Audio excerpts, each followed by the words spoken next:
ಎರಡನೇದು ಇನ್ನೊಂದು ಬಹಳ ಪ್ರಮುಖವಾದ ವಿಚಾರ ಮೊನ್ನೆ ನಾನು ನಿಮಗೆಲ್ಲ ವ್ಯಕ್ತಪಡಿಸಿದ್ದೆ. ಪ್ರೈವೇಟೈಸೇಷನ್ ಆಫ್ ಪವರ್ ಬಗ್ಗೆ ಒಂದು ದೊಡ್ಡ ಪ್ಯಾರಲಲ್ ಡಿಸ್ಟ್ರಿಬ್ಯೂಷನ್ ಬಗ್ಗೆ ಈಗಾಗಲೇ ಟಾಟಾ ಅವರು ಅರ್ಜಿ ಹಾಕೊಂಡಿದ್ದಾರೆ. ಸೊ ನಾಳೆ KRC ಅವರು ಫೈನಲ್ ಕರೆದುಕೊಂಡಿದ್ದಾರೆ ಏನು ಡಿಸಿಷನ್ ತಗೋಬೇಕು ಅಂತ.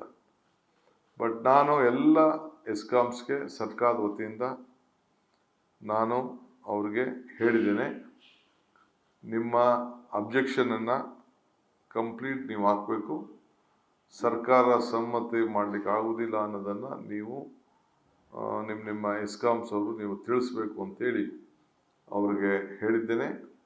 ಹಿಂದೆ BJP ಸರ್ಕಾರದಂಥ ಇದ್ದಂಥ ಸಂದರ್ಭದಲ್ಲಿ ಭಾಳ ಹಿಂದೆ ಇದಕ್ಕೆ ಲೈಸೆನ್ಸ್ ಹಾಕೊಳ್ಳಿಕ್ಕೆ ಒಂದು ಅವಕಾಶವನ್ನು ಕೊಟ್ಟಿತ್ತು. ಆ ಪ್ರಕಾರ ಅವರು ಹಾಕಿದ್ದಾರೆ. ಸರ್ಕಾರದ ಅಭಿಪ್ರಾಯನ ನಾವೆಲ್ಲ ಎಸ್ಕಾಮ್ಸ್ಗೆ ತಿಳಿಸಿದ್ದೇವೆ. KRC ಅವರು ನಾಳೆ ಐ ಥಿಂಕ್ ನಾಳೆನೋ ನಾಳಿದ್ದು ಏನೋ ಇದೆ, ಅವರು ತೀರ್ಮಾನವನ್ನು ಅವ್ರು ಏನು ಬೇಕೋ ಅವ್ರಿಗೆ ಬಿಟ್ಟಿದ್ದೇನೆ. ಬಟ್ ನಮ್ಮ ಸರ್ಕಾರದ ಒಪಿನಿಯನ್ನ ನಮ್ಮ ಎಸ್ಕಾಮ್ಸ್ ಯಾರಿಗೆ ಅವರು ಅಪ್ಲಿಕೇಶನ್ ಹಾಕ್ಕೊಂಡಿದ್ದಾರೆ ಅವ್ರಿಗೆ ಏನು ಒಪಿನಿಯನ್, ನಮ್ಮ ಸರ್ಕಾರದ ಒಪಿನಿಯನ್ ನಾನು ತಿಳಿಸಿದ್ದೇನೆ.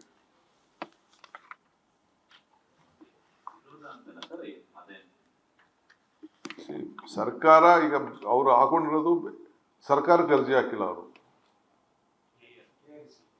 ಅವರು KRC ಹಾಕಿದ್ದಾರೆ. KRC ಅವರು ಎಸ್ಕಾಮ್ಗಳಿಗೆ ಕೇಳಿದ್ದಾರೆ. ಎಸ್ಕಾಮ್ ಅವರು ಅವ್ರ ಅಭಿಪ್ರಾಯ ತಿಳಿಸಿ ನನ್ನ ಹತ್ರ ಬಂದಿದ್ರೆ ನಾನು ಹೇಳ್ತಿದ್ದೆ ಅವ್ರಿಗೆ. ಅವ್ರು ನನಗೆ ಗೌರ್ಮೆಂಟ್ಗೆ ಬಂದು ಅವರು ಕೇಳಿಲ್ಲ, ಪರ್ಮಿಷನ್ ಅವ್ರು ಕೇಳಿಲ್ಲ. ಪ್ಯಾರಲಲ್ ಡಿಸ್ಟ್ರಿಬ್ಯೂಷನ್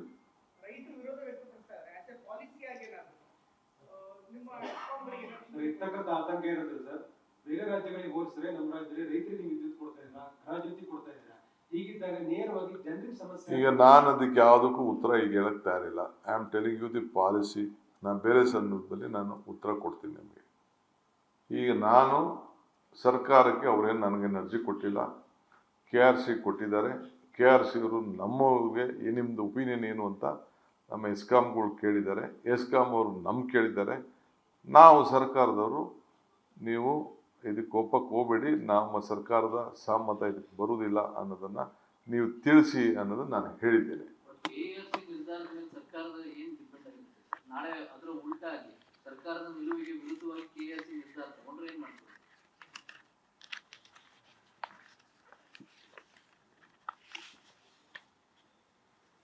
ಓಕೆ, ಆಮೇಲೆ OCCC ಸಂಬಂಧಪಟ್ಟಂತೆ ಸುಪ್ರೀಂ ಕೋರ್ಟ್ ಜಡ್ಜ್ಮೆಂಟ್ ಇದ್ದದ್ದು ತಮಗೆಲ್ಲ ಗೊತ್ತಿತ್ತು. 60-40 ಪ್ಲಸ್ 20% ಅಪ್ ಆ್ಯಂಡ್ ಡೌನ್ ಅದಕ್ಕೆ ಪರ್ಮಿಷನ್ ಕೊಟ್ಟಿತ್ತು. ಭಾಳ ಹಳ್ಳಿಗಳಿಂದ ಮತ್ತೊಂದಿಂದ ಕೆಲವರಿಗೆಲ್ಲ ಭಾಳ ರಿಕ್ವೆಸ್ಟ್ ಇತ್ತು, ಅವ್ರಿಗೆಲ್ಲ ಎಕ್ಸೆಪ್ಟ್ ಮಾಡಬೇಕು ಅಲ್ಲಿವರೆಗೂ ಅಂಥೇಳಿ. ರೆಸಿಡೆನ್ಷಿಯಲ್ಗೆಲ್ಲ ಭಾಳ ಒತ್ತಡ ಇತ್ತು, ಅದಕ್ಕೆ ನಾವು ಒಪ್ಪಿದ್ದು. ಸೊ ಅದಕ್ಕೆ extension last date of application, ನಾವು ಅಪ್ಲಿಕೇಶನ್ ಹಾಕಿಲ್ಲ, ನಾವು ಬಿಲ್ಡಿಂಗ್ ಕಟ್ಬಿಟ್ಟಿದ್ದೀವಿ ಅಂತೆಲ್ಲ ಹೇಳ್ತಾಯಿದ್ರು. ಅದಕ್ಕೆ ಯಾರ್ಯಾರು ಬಿಲ್ಡಿಂಗ್ ಕಟ್ಟಿದ್ದಾರೆ ಅದಕ್ಕೆ ಡೀಟೇಲ್ಸ್ ಕೊಟ್ಟು, ಬಿಲ್ಡಿಂಗ್ ಫೋಟೋಗ್ರಾಫ್ಸ್ ಕೊಟ್ಟು, ಎಲ್ಲ ದಾಖಲೆಗಳ ಸಮೇತ ಅವರ ಕೋಆರ್ಡಿನೇಟ್ಸು ಕೂಡ ಎಲ್ಲ ಗಮನದಲ್ಲಿ ಇಟ್ಕೊಂಡು ಅವರ ಅಡ್ರೆಸ್ಸು ಕ್ಲೀನಾಗೆಲ್ಲ ಸಮೇತ 15ನೇ ತಾರೀಕುವರೆಗೂ ಅಪ್ಲಿಕೇಶನ್ ಹಾಕ್ಕೊಳ್ಳಿಕ್ಕೆ ಅವಕಾಶವನ್ನು ಕೊಟ್ಟಿದ್ದೇವೆ. August 15th. ರೆಸಿಡೆನ್ಷಿಯಲ್